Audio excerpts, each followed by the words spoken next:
So I saw some polling.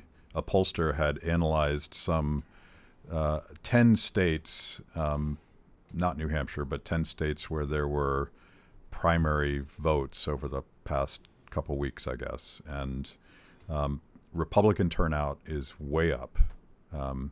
In 9 out of these 10 states, the one place where more Democrats showed up compared to 2018 was Oregon, and maybe Oregon's just monolithic now in its Democratic leanings.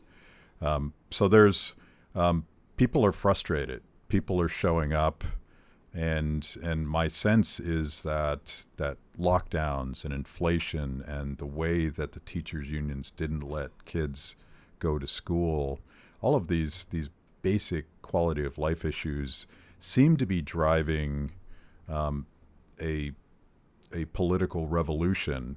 What issues do you think are most important as a candidate? Well, according to survey, that the number one issue that the granite staters are very concerned with is actually economy, inflation, gas prices, and oh, hello, Katie.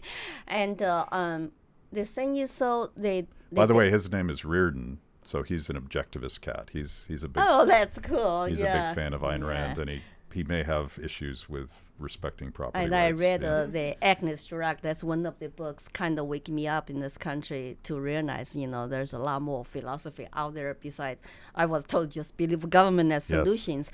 And I think moderate Democrats, independents, might tend to think about what's going on in this country, and they're kind of waking up because they're hurting. Think about inflation, gas prices, and all that.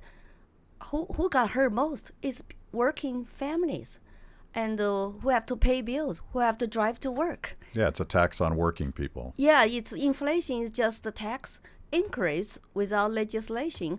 But the Democrat leadership, they have no solutions, and they're blaming on pandemic, war, and or even corporations.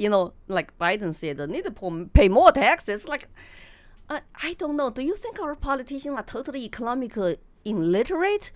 They need to study economics 101, or they're just lying and trying to get their base supporters still support their just like insane policies. They're still trying to print more money. And I think it's both. I think there's obviously so much economic illiteracy in government, but these policies are self-serving because inflation. They've spent trillions of dollars, and I'm talking federal, trillions of dollars over the last 2 years that they didn't have. They couldn't borrow, so they just created it out of thin air. Mm-hmm.